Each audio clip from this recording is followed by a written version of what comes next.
started.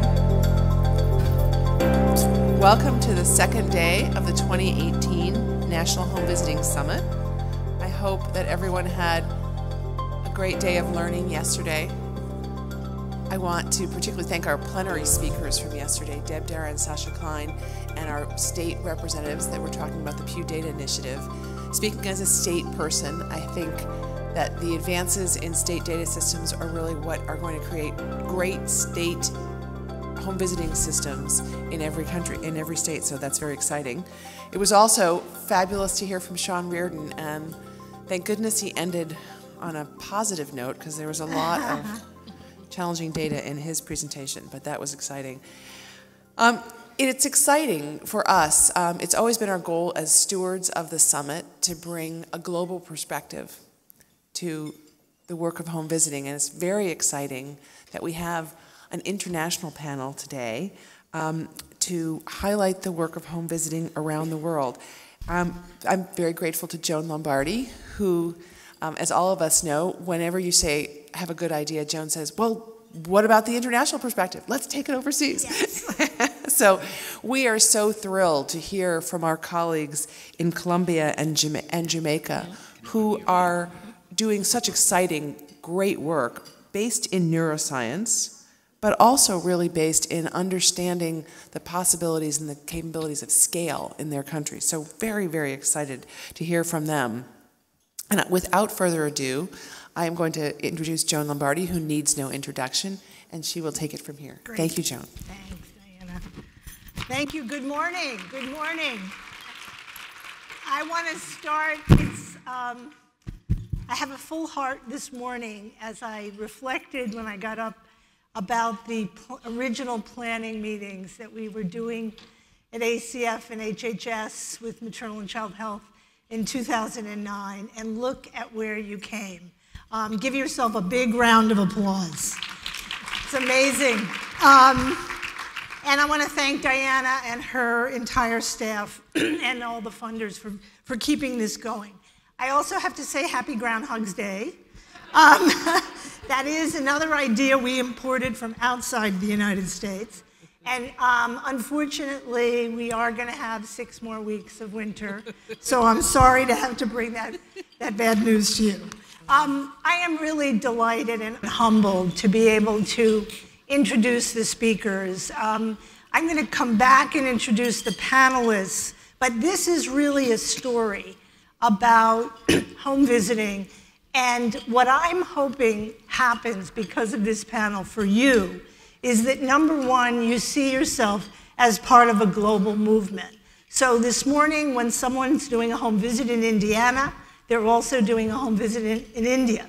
And I hope that spirit of coming together on behalf of children all around the world is something that you too will feel.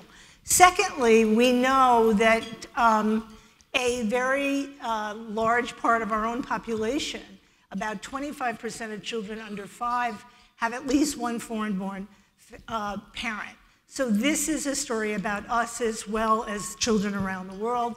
And finally, I think we have a lot to share with the rest of the world, but we also have a lot to learn. And I'm particularly excited to share what we're learning about home visiting around the world. Before I introduce the panel, I've asked John Cormacher, who's a great friend of all of us, who's the associate professor at Erickson Institute and is working globally to kind of frame what's going on around the world, and then I'll come back and introduce the panel. So John, welcome.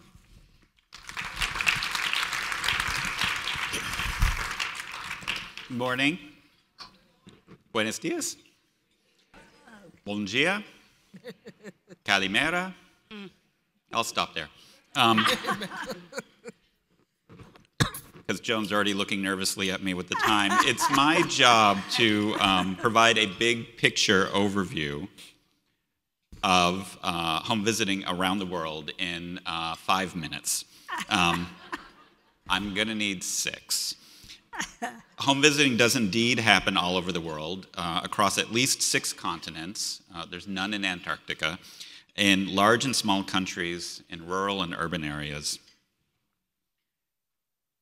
You might be wondering, how home visiting is different in other parts of the world. But really the question is, what does home visiting have in common across the globe? First, around the world, there's an increasing focus on early childhood, with an even more recent attention on the birth to 3 period. The concept of the first 1,000 days is well traveled. The international medical journal, the Lancet, puts out a periodic special issue on early childhood, with most recent about 15 months ago. And I encourage you to seek out its executive summary, which provides more detail regarding the term nurturing care, which encompasses multiple dimensions of support for young children's health and well-being. One example of a recent initiative are the resource modules for training community health nurses in parts of Eastern Europe and Central Asia that have transitioned from Soviet and Yugoslavian healthcare. You can see here I've listed topics for 10 of the 15 modules that were developed by UNICEF and the International Step-by-Step Association. These topics should look very familiar to you United States home visitors. The base modules are written in English, but they've been translated into many languages, and they've been adapted to the local country context. And they are available free of charge at the website that I have listed here. They are a fantastic resource, and I could talk about them for a long time, but I won't. So moving on. This photo comes from a meeting of representatives from 9 different home visiting programs in Latin America. They all brought their curricula, brochures, and written materials to share with each other. And seeing them all together, one cannot help but be struck by their same underlying core ingredients, even though the flavors might be different. There are common challenges also seen around the world as well. Countries need support in the best ways to train home visitors. Here are home visitors attending a resource module training in Turkmenistan. Home visitors in many countries need ongoing supervision from skilled mentors, especially as they transition to a more developmentally informed model of practice. But those skilled mentors are hard to find and have to be nurtured and establish themselves. And as in the US, many home visitors are severely underpaid and undervalued, so keeping an engaged workforce is an ongoing struggle. But in all of these countries, Peru, Brazil, Kazakhstan, China, Pakistan, just to name those pictured here, you will see patterns of interaction between dedicated home visitors and parents focused on the health, development, and well-being of their youngest citizens. Now, although home visitors have more in common internationally than we might initially think, it's also worth considering how home visiting varies around the world and what makes some programs unique. I love this example. Think about the longest commute you as a home visitor has had to do for a home visit. So this program in Brazil will send out home visitors who take 1 to 2 days to reach their families. So there is rural home visiting, and there is rural home visiting. This program, Proyecto Primera Infancia Ribeirinha, offers family support deep in the Amazon. Its catchment area for this one program is the size of Texas. And there's not a lot of roads. Brazil is a particularly fascinating example for home visiting, and they have a number of different programs. The most recent is Criança Feliz, or the Happy Child program. It's a nationwide home visiting program that in 1 year enrolled over 200,000 children in over 1,800 municipalities. So it was an unprecedented level of scale up for a single program that was funded by its federal government. It's worth noting a couple of important points about home visiting in other parts of the world. Many countries provide universal home visiting for all families of young children. This is certainly true in the UK and Commonwealth countries, which have long histories of health visitors with their own professional identity and services as part of the national healthcare system. You see this universal service in many countries where home visiting may be more closely tied to nutritional interventions and health service delivery. So literally house calls from nurses, doctors, or community health workers. One framework that is discussed increasingly internationally is progressive universalism, or the provision of a layer of universal home visiting to all, but with links to more intensive home visiting for those who need it. This is the ideal for many countries, but it is hard to pull off. It's also worth noting that living conditions vary greatly around the world, and poverty can take more extreme forms with wide variation in resources and what we call homes.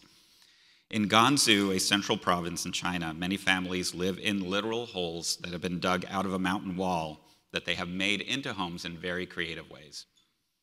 And just in December, the MacArthur Foundation announced a $100 million initiative to fund early childhood services, including home visiting, to 800,000 Syrian refugee families through a joint project with Sesame Workshop and the International Rescue Committee.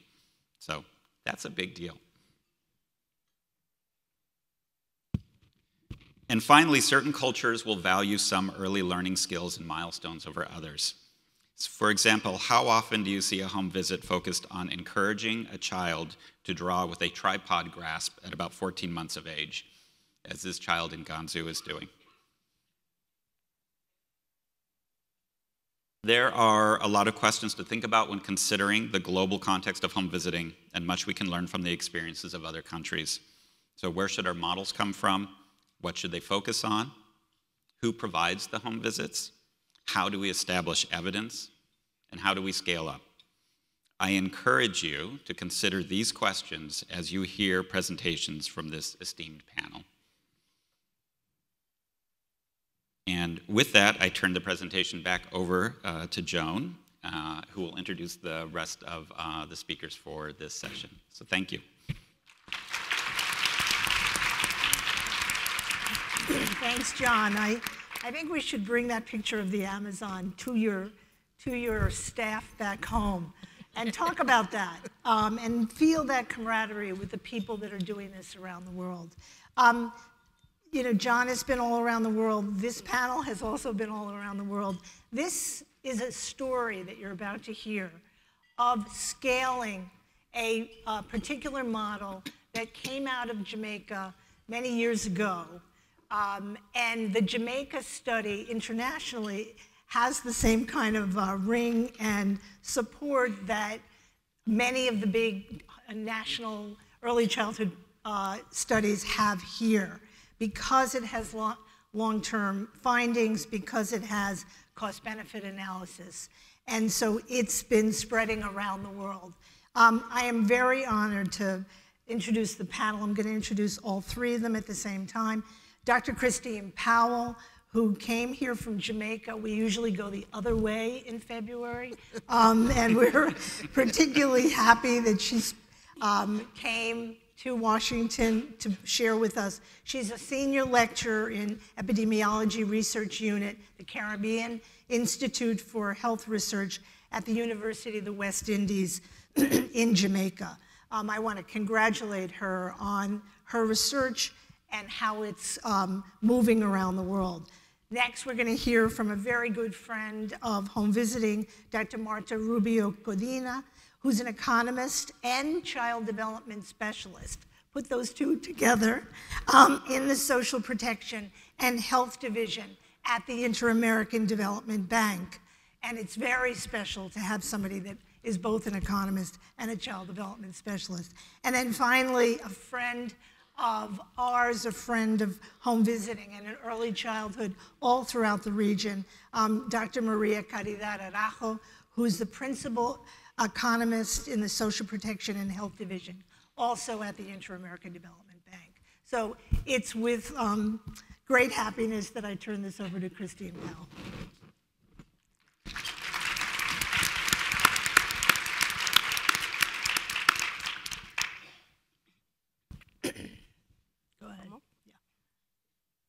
Good morning.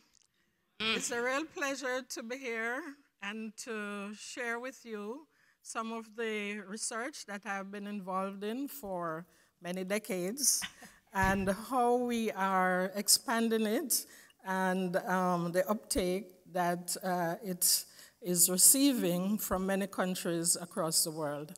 I want to thank Joan and Nick and the organizing committee for putting this together and for inviting us to share. So I'm going to be talking about the Jamaican home visiting intervention.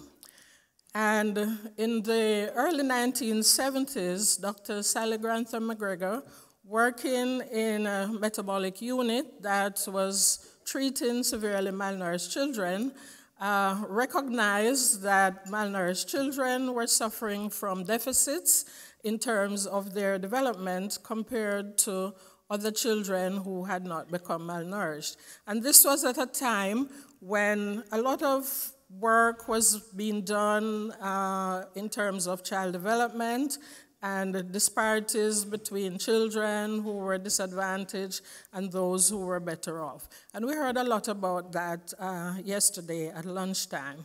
So the initial trials focused on improving development of children recovering from severe malnutrition.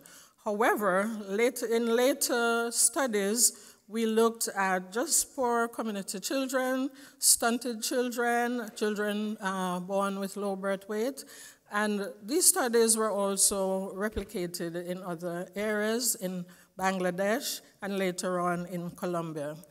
And based on the intervention, we were able to see improvements in development in the children. I'm going to mention just one in particular, which has a very long follow-up. And this one is the one with stunted children, and it's probably the one that you've seen in the literature because it has received a lot of attention. Now, stunting is as the result of poor nutrition intake. So this is being short for your age because of poor nutrition, not necessarily other reasons. So it was a randomized control trial in which we had several groups, one that received food supplementation, we call it, one that received an early stimulation program, one that received both, and a control group that received just regular health visits. We compared them also to a non-stunted group. And the intervention lasted for 2 years, and at the end of the 2-year trial, each intervention benefited the children's development. The group that received both treatments attained developmental levels similar to the non-stunted group. The impact of the supplementation faded after a while, and we weren't able to detect it after age 7 years. However, the benefits from the stimulation for cognition were sustained, and over time, we also noticed educational benefits and psychosocial functioning. This graph shows the IQ over the period, and it's in standard deviation scores, and the test changed as we went along. So the bottom blue line is those who were stunted and did not receive any the early stimulation program. And you'll notice there's a significant gap between themselves and the non-stunted children, which continued over the period. And this was up to age 22. The red line is the stunted group that received the stimulation, and you'll notice that they are in between the non-stunted and stunted. And the benefit at 22, at age 22, including the benefit in IQ, we also saw higher scores in school work, reading, math, general knowledge, in terms of grade levels attained and secondary level exams passed, and they stayed in school longer. We also noticed that they were reporting fewer symptoms of depression, and they had better social skills. And very important for us, there was a reduction in violent behavior and involvement in violent behavior. Now, what has really had the greatest impact in terms of the reports from this study is the last bullet, the higher wages. they were earning 25%. The group that had the stimulation, remember it was only 2 years in early childhood, they were now at age 22 earning 25% higher wages than those that did not. The key features of the intervention, because we used community health workers with just completed primary education, we thought it important to have a very structured program that they could work from. So we had a structured curriculum with each play session, including concepts taught. We used homemade toys to try and keep it low cost. We used a lot of songs and games and language activities. The emphasis was on enhancing parent-child interactions. We also found that language was, there was a lot of work needed on language in the home, so we had an emphasis on language. We used a lot of praise. We emphasized promoting self-esteem of the parent and also of the child, and we tried to discourage physical punishment, which was and is still prevalent within our society. For this one, there were weekly home visits by community health workers, and the play session was usually with the mother or the main caregiver, and the aim was to increase her ability to promote development through play. The interactive approach involved demonstration by the community health worker, practice by the mother and child, review of activities, and then encouraging them to continue the activities between visits and to integrate daily routines into learning opportunities. And these were just some of the examples of the toys that we left in the home. So the advantages of this approach, it is evidence-based.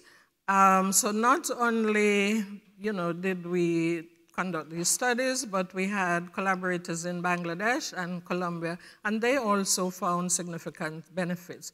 It can be delivered by paraprofessionals and even community moms with limited education. It's adaptable. We emphasize adaptation. It has been used so far in many countries, and it can be integrated into other services. And this is very important, such as the health service, which is one of the first contact with the family at this age. So 4 years ago, we got a grant from Grand Challenges Canada to really package this better than we had done before, update the curriculum, put in training videos and so on, and we branded it and called it Reach Up. Took us a long time to get to the name, but it has worked out very well. People quite like the name. And it's available through the web, but it involves registration and so on. And the aim is to increase capacity of implementing agencies to deliver programs to children under 3 and their parents in low and middle income countries. We've also had some interest from developed countries. The package contains adaptation and planning, various manuals with these topics, adaptation and planning, a toy manual, the curriculum, training manuals and films, a supervisor checklist, and it's governed by a Creative Commons license. So adaptation, we encourage adaptation so that it is appropriate for the children's setting. And this is just one example. So this is a little book with activities that the little boy does throughout the day. So the top one is Jamaica, the middle one is India, and the bottom one is Peru. And in India, they wanted an emphasis on girls. So whereas we had a little boy and they have a little girl, things like that would be encouraged. Preparing for implementation. So it takes you through adaptation of the curriculum and materials, and it recognizes that cultural practices must be looked at and utilized in terms of the adaptation, looks on available materials, and for books and so on, pictures need to be redrawn, and play materials, need to be familiar to the children, and we need to include local songs and games. We go through steps in setting up a program. The training manual, we recommend a 10-day training, and it's quite intensive. The content would look at how children develop and the importance of their parents, conducting a home visit, using the curriculum, how to make toys, and so on. The training is very interactive, brainstorming, demonstration. We developed films, we have discussions, and we practice. The films were made in Jamaica, Peru, and Bangladesh. So there are 3 long ones that show the steps in a home visit, and several short ones depicting activities and concepts. And so far, we have it in English, Spanish, French, and it's in Bangladesh. Some of them were done in Bangladesh. And for China, they have redone some of them in China. The curriculum, we've tried to make it easy to follow and simple, and keep a simple language, reminding of steps, and we even give suggested dialogue. So you can say this to mommy, wait, respond, praise her, and all of that. The toy manuals, we have step-by-step instructions, how to make materials, and it goes through books, puzzles, sorting and matching games. We have pictures that they can use to talk about.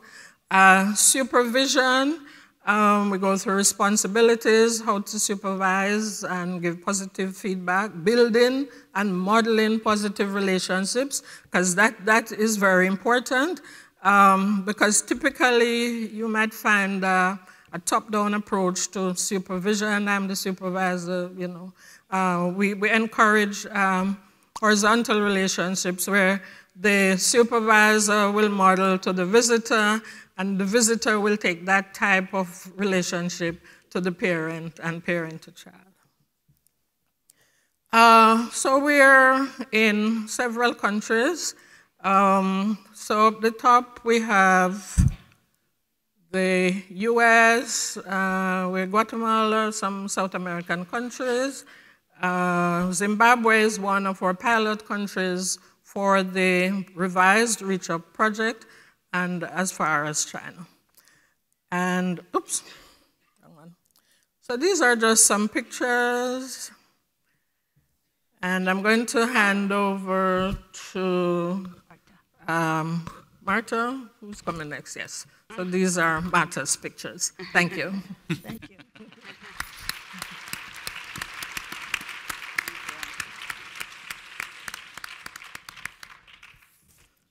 Hello, good morning.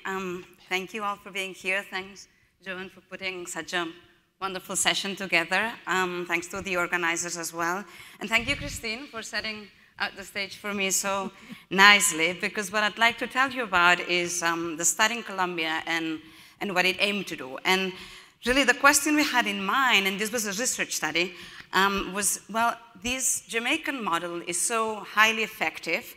At the time, we didn't know that it would lead to 25% higher wages for children that had received the intervention, but we knew that it had sustained impacts on a number of very interesting variables, education and cognition, and reduce depression and violent behavior up to 17 years. So our question was, well, how can we take this to scale? How can we, and when we say scale, we mean, well, how can we put a program together that can be implemented as, for example, as a nationwide program in a country. And the next conversation is going to talk a lot about that. And how can we do that in such a way that we sustain effects, we don't compromise quality, yet we make it affordable enough so that the government will be interested in sustaining it. And so together with some colleagues in London at the Institute for Fiscal Study, where I was based before moving to Washington, DC, we designed this study in Colombia.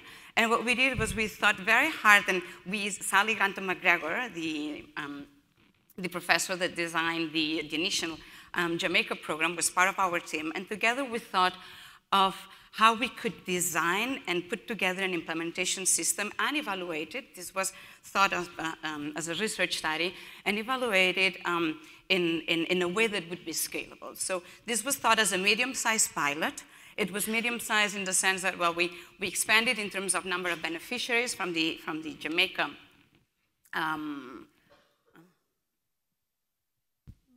it's the yellow one. Sorry. We expanded in terms of beneficiaries. We were reaching up to almost 1,500 families. Half of them were receiving the intervention. It was in a much wider geographic area. It was 3 different areas covering 7 states in Colombia. It's the shaded areas, and this is equal to the size of 3 times the size of England.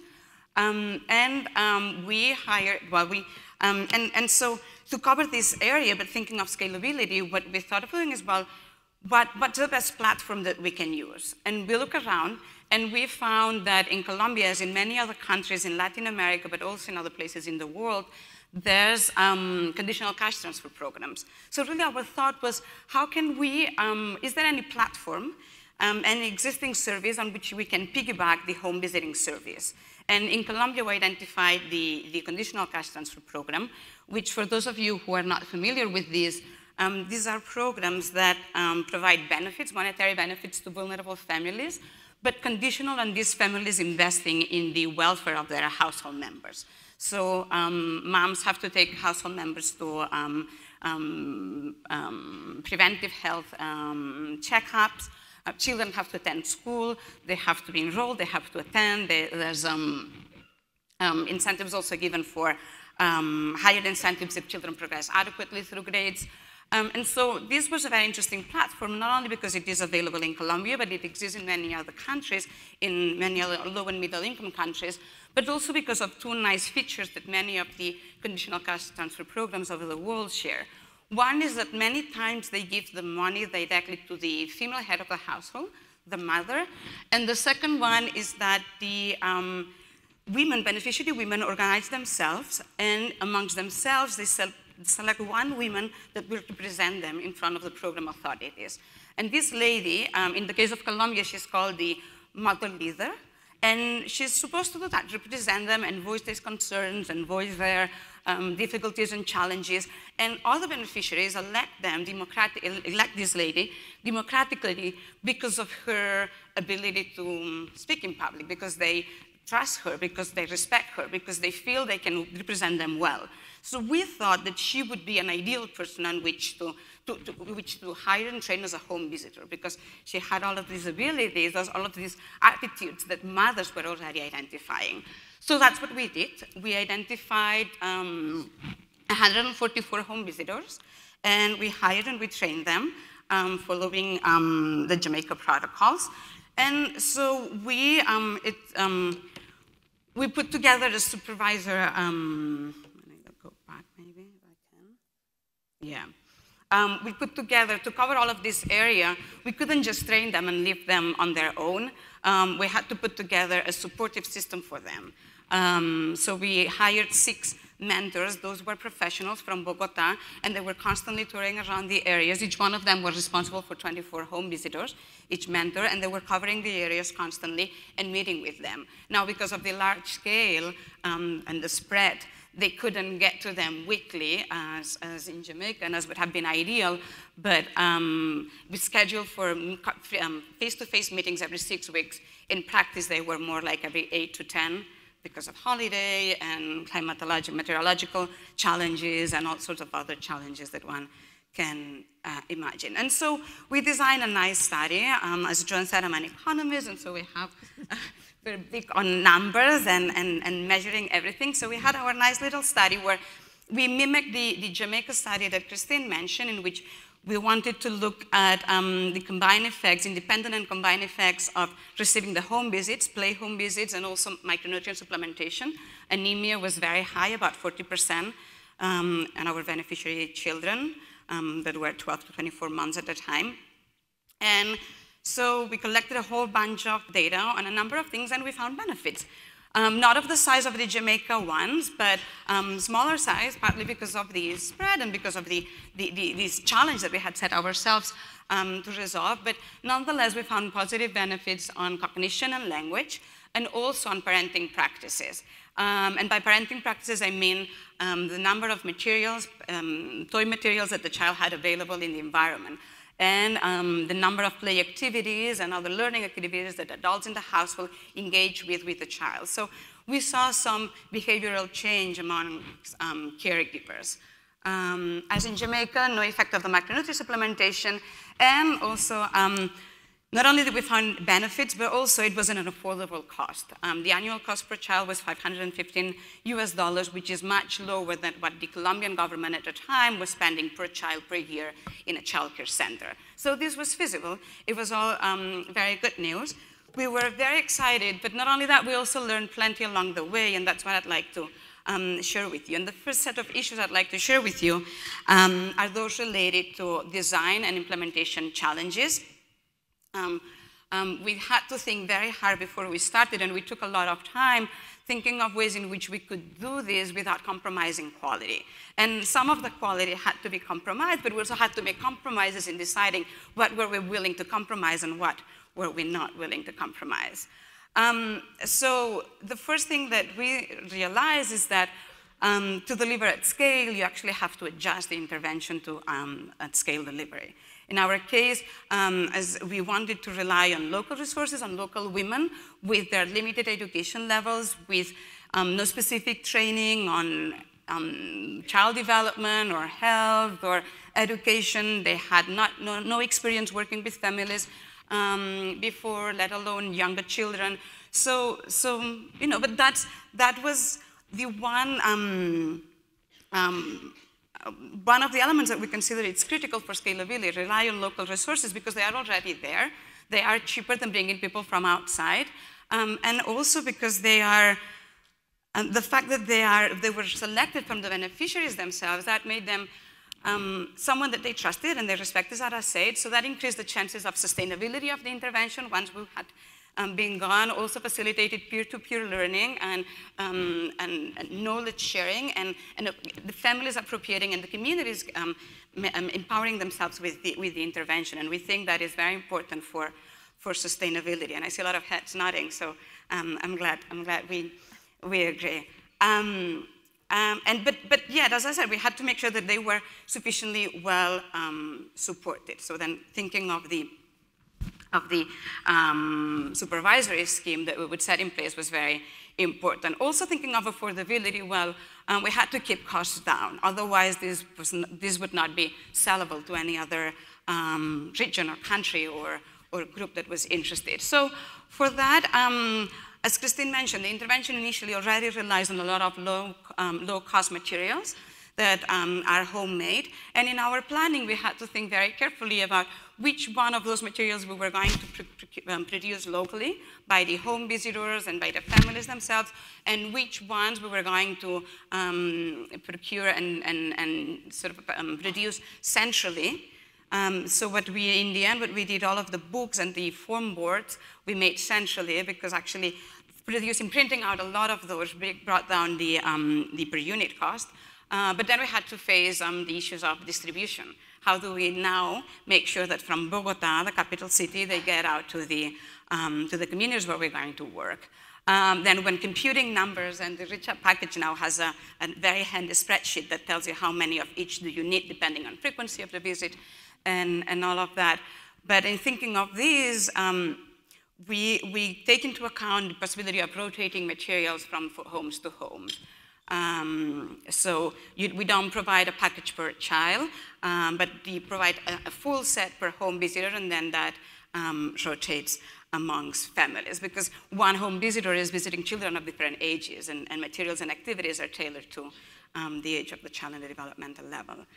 And to emphasize a point that Christine, another of the points that Christine has already made, it was critical for us to have a structured curriculum that was very adequate. So we experimented various ways, but then we went down with this 1 page per visit. The page was in a folder, and you could take the page for the visit out. Each session corresponded to 1 month and week of age, and that was our best approximation of the developmental level of the child, which would have been ideal to tailor the activities and make them adequate to the developmental level of the child, but for our home visitors, it was very difficult to observe that.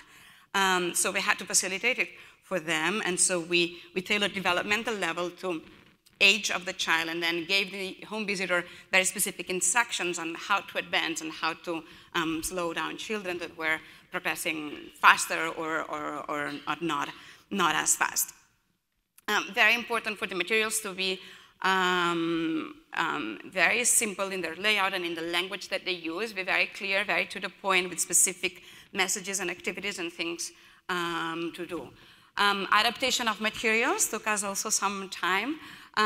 Very important to identify not only, so make choice with materials that are available in the immediate environment.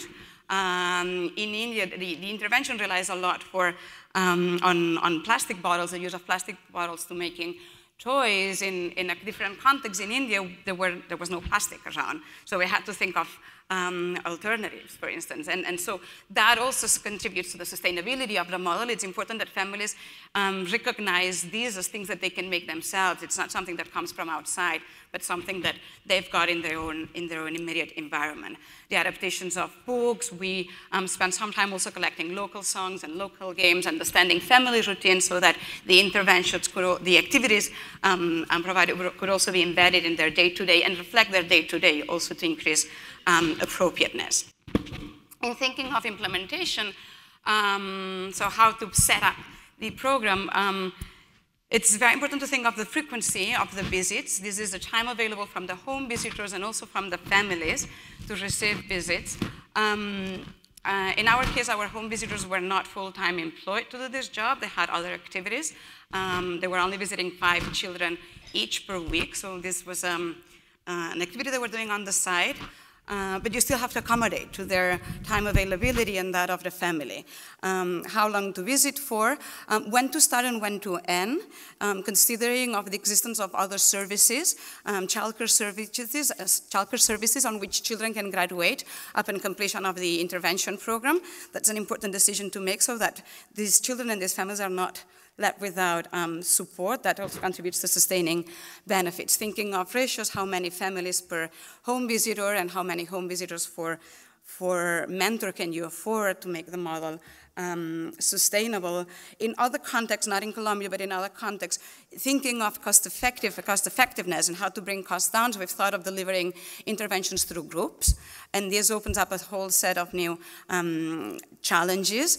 Groups can be very powerful because there's group dynamics that you can exploit. There's all of these mothers learning from other mothers and children learning from other children, but then how do you exploit those dynamics for the good and avoid the group being a big chaos, which can happen easily. It's a challenge for that group facilitator, because now she has a number of families to work with. How to have moms come to these sessions. It's different to have them come. Where do you take, to then show up at their door? It's harder for them to resist you coming in.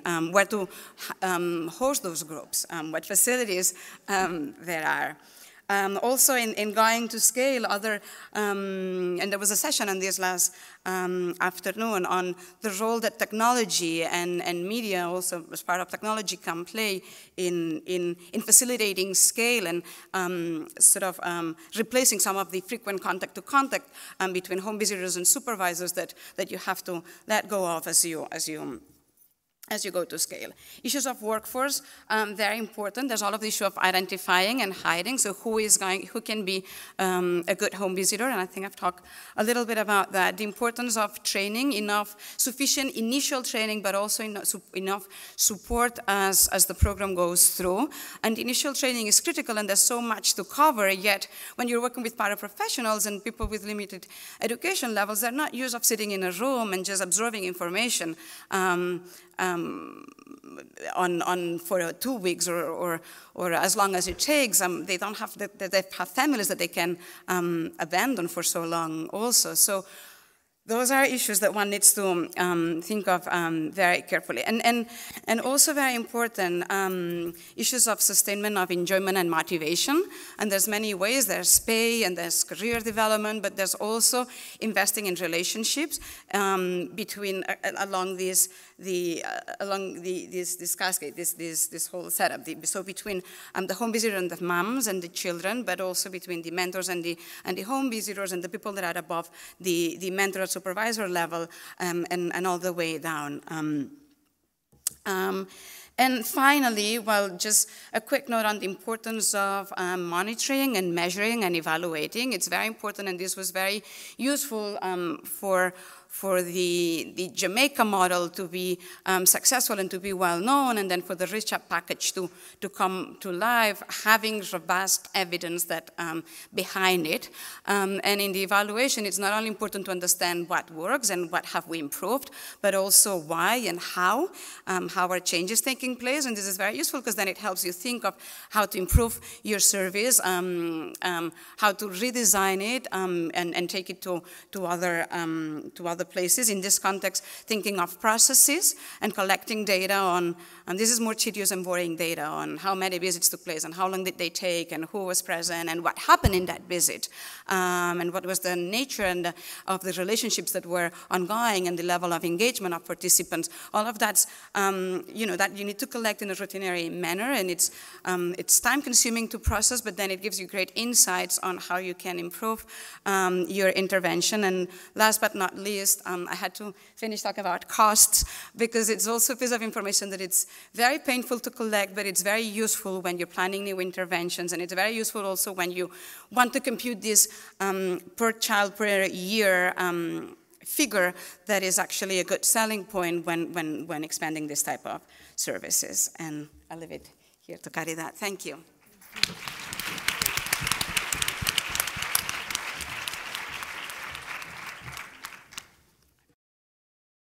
Good morning. Thank you to John, to the organizers, to all of you for being here, and to my fellow panelists. It's very exciting to wrap up this session with the story of bringing this model to a very, very large scale. And I'm going to talk to you about the experience of the Peruvian program Cuna Más.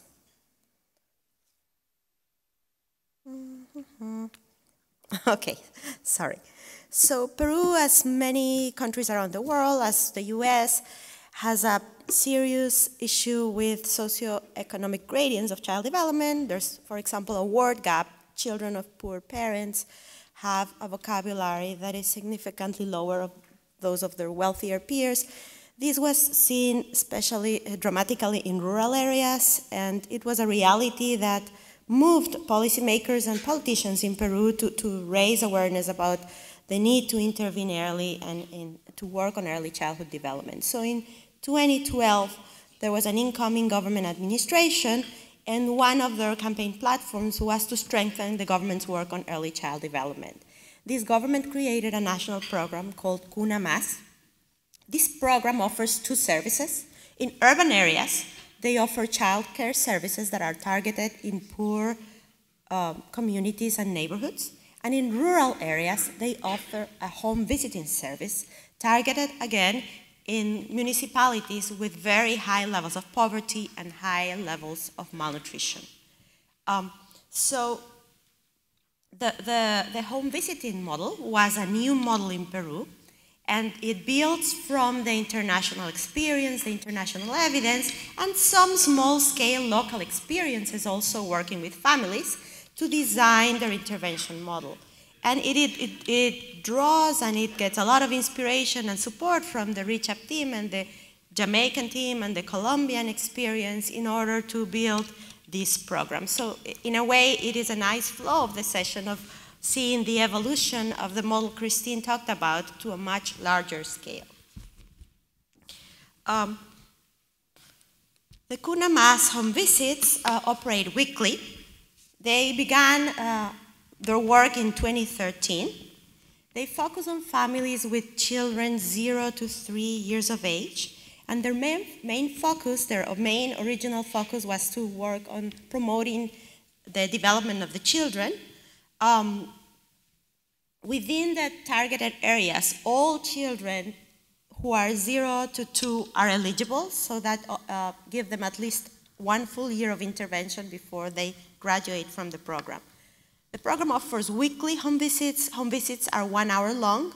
The home visitor is a person from the community that has been trained and is supported by the program. During this hour, the home visit is organized in 3 parts. They work with the child and their main caregiver, most commonly the mother. There's a part of the home visit that is devoted to talking about general health, sanitation, and feeding practices. There's a second portion that is focused on play activities aimed at promoting specifically cognitive and fine motor skills. And the last part of the visit is focused on reading and vocabulary activities, uses books, and it uses also just images for the very, very young children. As in the model Marta spoke about, there's a lot of use of toys, and there is a package that the home visitor brings with herself and lives with the family for the week. The ratios. The inspiration of the model is that of a cascade. Each home visitor works with 10 families. Each supervisor works with 10 home visitors. And there is regional offices, 20 around the country, that support those supervisors. Home visitors are from the community. They are selected by the community and then meeting certain criteria that are suggested by the program and verified by the program. They receive very little pre-service training, 4 days at most. Many of them have not completed high school, so their incoming skills and education are at a very basic level. Supervisors are required to have some tertiary education, and they meet this requirement. And they have 9 days of pre-service training. Both home visitors and supervisors have continuous support. So home visitors are accompanied by supervisors once every 2 weeks, and they receive some mentoring, observation, and feedback. That's the structure of the program. But there are challenges, as I'm going to show you, because this is a very challenging context. Peru, the poorest districts of Peru are mainly in 1 of 2 geographic regions. One of them are the Andes highlands, so this is high altitude, remote, small villages that are difficult to access, very little public transportation. Home visitors walk long distances to meet their families. The other is the rainforest, the Amazon basin. So similar to the pictures that John showed, again, large dispersion and difficult transportation costs. With this, it also comes a large cultural diversity. So they need to think about different languages, different cultural beliefs on child rearing, on parenting, on discipline, and so that makes the operation of the program quite challenging. And also because it is reaching a very disadvantaged population. As you can see here, close to 40% of the kids in the program were stunted. About 11% identify themselves as indigenous or their families. 1/4 of the households have a dirt floor, and only 1/4 of them have sanitation facilities. So it is a very challenging and poor context where there are many other needs related to poverty, health, sanitation, and hygiene that are also critical for a healthy development in early childhood. Now this program saw a very, very, very rapid expansion. Here you see the coverage of the two CUNA mass services, daycare and home visiting services. As you can see, the home visiting program from 2012 to 2016 experienced a very large expansion, reaching close to 100,000 children on that year. So starting from nothing and reaching close to 100,000 children in these very remote and rural localities. Now, using this gradual expansion, the government was interested in carrying out a rigorous evaluation of the program. So there was a randomized control trial, well, not a trial, a randomized control evaluation where they selected 180 municipalities. 2/3 of them were assigned to treatment and 1/3 of them to control. And there was a baseline that was conducted before the program began its implementation, and then a follow-up evaluation of children and families 2 years later. And the results were quite encouraging. Being assigned to a treatment district had an impact on child development. Those impacts were robust and significant, especially in the areas of fine motor, of language and language communication and cognitive development, very much aligned with the curriculum. Here what we see are in purple the gradients we had identified in this population of children amongst the poorer and the less poor, and in the blue bars the contribution to the program to closing these gradients. So we see that even during its early years of implementation, the program is sustaining some impact and contributing to closing these gaps that we see in this population. And these were very encouraging results. We also found that the program was in fact operating through more play activities, reading, telling stories, singing, playing with toys, naming objects, through more toys, both homemade and bought and purchased, more picture books, more frequent positive adult-child interactions, less physical punishment, and this too was a very important one given the high frequency of punishment even to these very young children, and more encouragement of positive discipline practices amongst these families. We also found a larger enrollment in preschool as a result. And a few reflections to wrap up in terms of the challenges of going to this scale. It's been very difficult to find qualified personnel in the areas where the program operates, and so oftentimes the program has had to deal with making trade-offs between the type of qualifications that would be ideal and those that are available, and that is a difficult trade-off to balance. The ability to train personnel and to do it continuously because there is a big problem of staff turnover. Staff turnover motivated in part because it is a difficult work, but also because the working conditions do not offer stability and a very high pay. Although these people receive a pay, these are not full-time, stable, well-paid jobs. It's been challenging to reach all the eligible children, to offer the operation that reaches everyone that is eligible, so to put the machine to work at full capacity. For many reasons, but many supply-side reasons, so there's still parts where the program can work. And also the challenge of producing quality and fidelity. The impacts we find here are more modest than the ones in Jamaica and more modest than the ones in Colombia at this much larger scale. So how can you sustain a high-quality program at this scale? And we spoke a little bit earlier about all the accessibility and cultural diversity challenges in this type of population. I wanted to also highlight another set of challenges that have to do with this both opportunity but difficult scenario of operating from a national government. There are issues related to sustaining political support when authorities change, frequent rotation of government, and technical staff, and so sustaining certain technical parameters and visions during when politicians change, the technical team change too.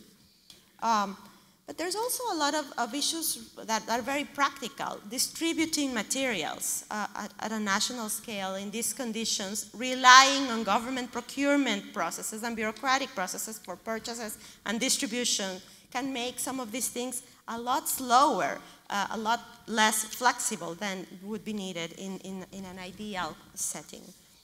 So what are some of the main messages I would like to leave with you? First, that even though this has been a very challenging setting, this is a promising program that is showing important impacts on child development that are aligned with the main emphasis of the program's curriculum. And that these results are important in and of themselves, but moreover, considering the challenges of scale and the setting of government delivery where the program operated. It's also encouraging to find that this is a program that is, scalable because of its costs, around $300 per child per year, and that the benefit-cost ratio is also something that is promising, because for every dollar the Peruvian government is putting into this program, we've estimated that with the most conservative assumptions, under the most conservative assumptions, it is producing $3.2 of benefits. So these are powerful numbers to convince policymakers to keep supporting this type of intervention for the well-being of children and families that need it the most in very, very disadvantaged areas. And thank you very much.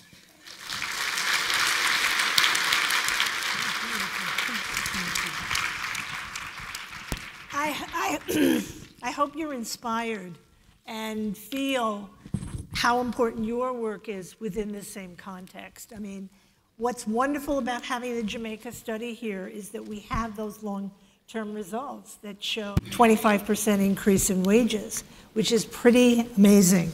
And then the Colombia taking that to the next scale of about 1,000, right, Marta? And then the Peru example of going to hundreds of thousands. Since 2012, and remember, we all started in 2009, and the size of Colombia compared to the size of the United States and how far we still have to go. There are a few people here from Brazil. Brazil is scaling to millions in their home visiting program. And so, if this can happen around the world, this can happen here. Before I ask John to make a few closing remarks, I want to see if there's any questions or comments from any of you out there. Go ahead, Jane. You can just shout it out.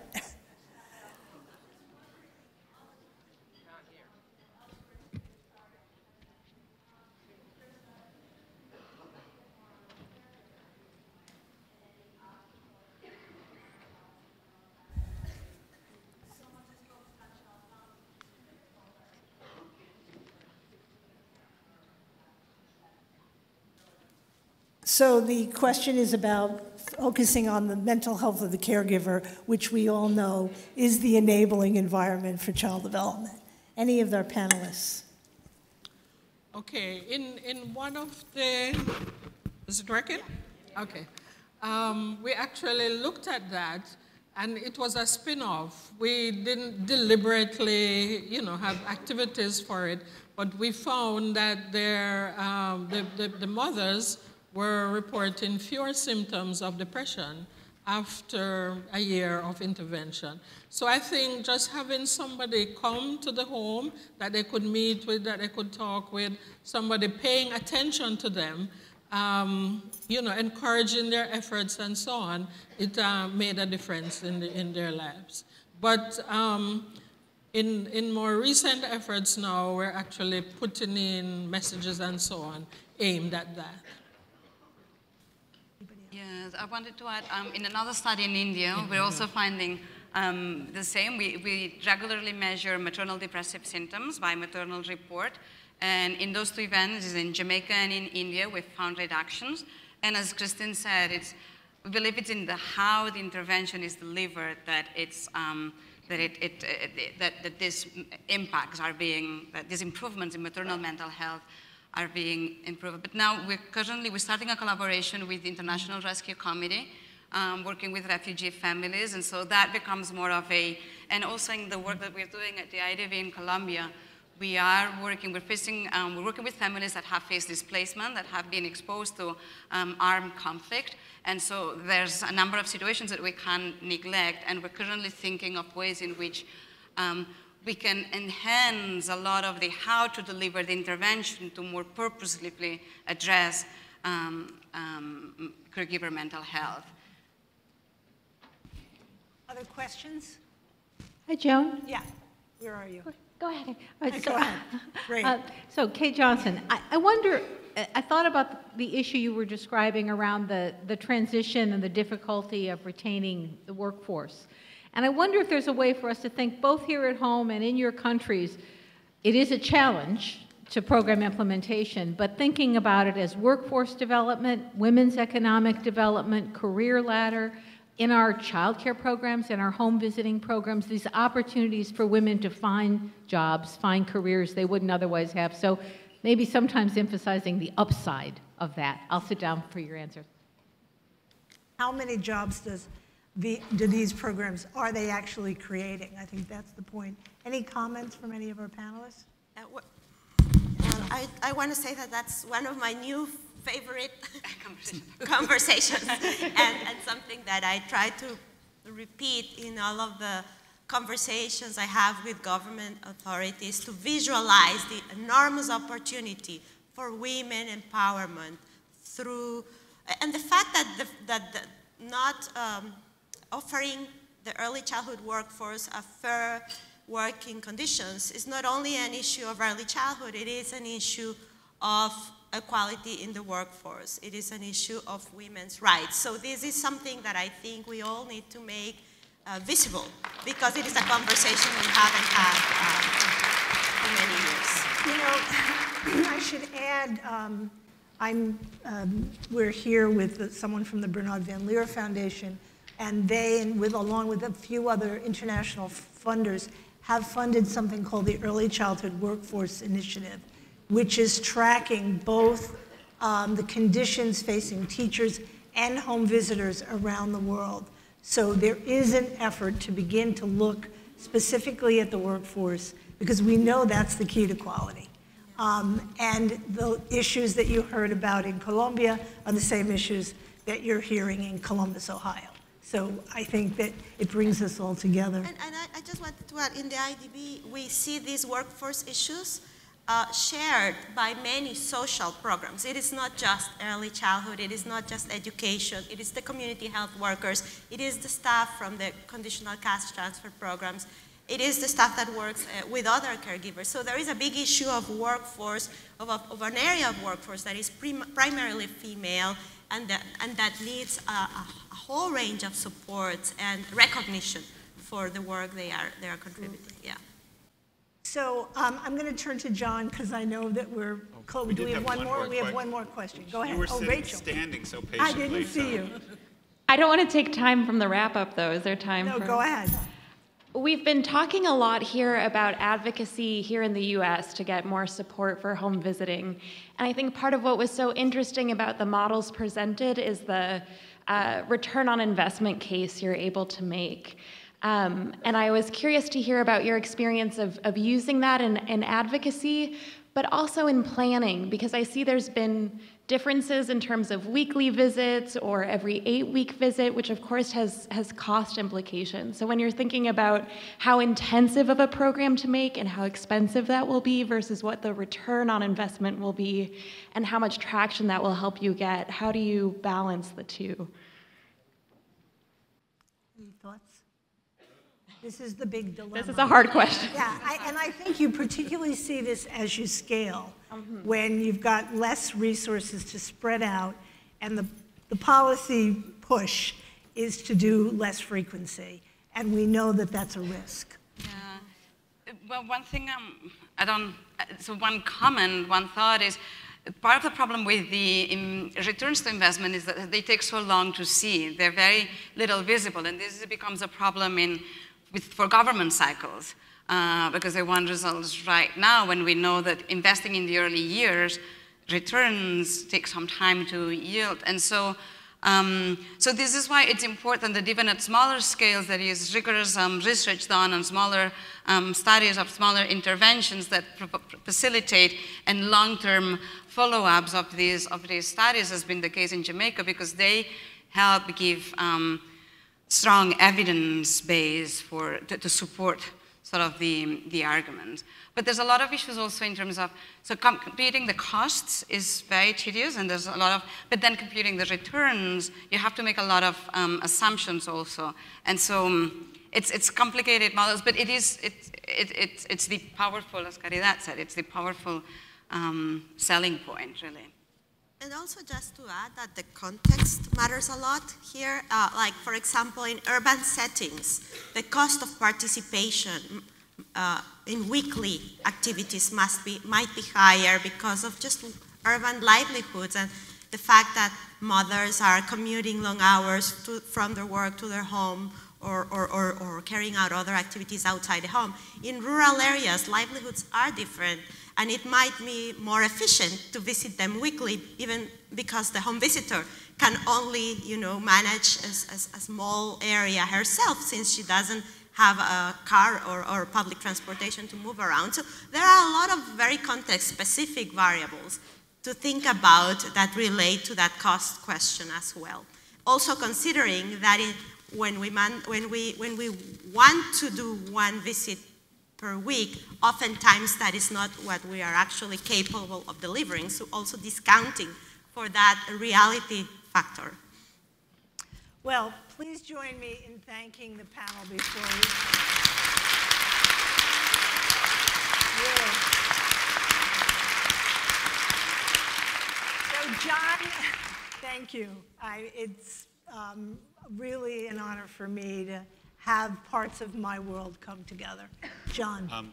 So I will take I have one more slide to show, and I will,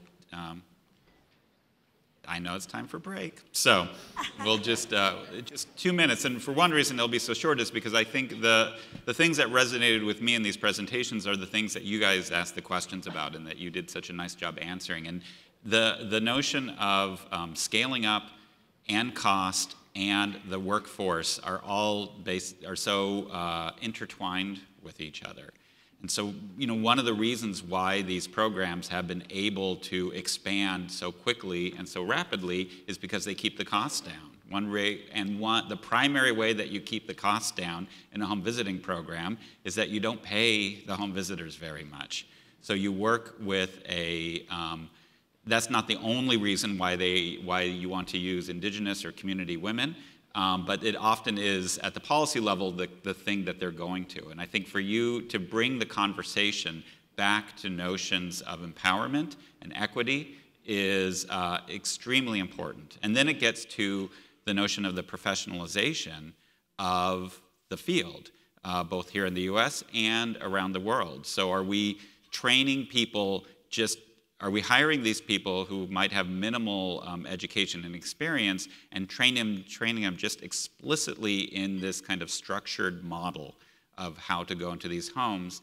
Or do we want them to have do we want to help them develop a deeper background in early child development, recognizing the kind of the holistic nature of how child development is embedded into the entire life of the child and the family, so we can address notions, for example, of parental mental health? And do they learn about how to work with families, adult learning skills, the ability to have strategies of communication that go just beyond their intuitive people skills? And when you start doing that, you are empowering them and creating a level of, for lack of a better word, professionalization that might not have been there before. But then you also need kind of the system where that can be nurtured and built, and then doesn't just end when they leave the program. And so those are issues that are true here in the US, and they're also true around the world. And I want to end, if you are interested in this, and I hope you are interested in the global nature of home visiting, there are different places you can go to learn about what's happening. So I just made this quick list. This is just kind of my list. I'm sure our panel could also come up with other links as well. But just a shout out to some of the places that are rich sources of information about some of these many fascinating programs that it has been my privilege to intersect with, even in little ways. So the thing that I will say to end is that what I'm struck with is you can go across the world and you could meet a home visitor and you can have a discussion with the home visitor about what they are doing that feels so much like what if I went to Peoria, Illinois, and talked to a home visitor and asked them what kind of struggles and challenges, opportunities, and benefits that they have. And when you do that, it just makes the world feel so much closer. So, thank you. Thank you, John. So we're going to send you off for coffee, and just a reminder, this is not about a specific program, it's about a system, and it's about a child's right to grow up healthy and successful. Thank you for being here. Thank you for joining me.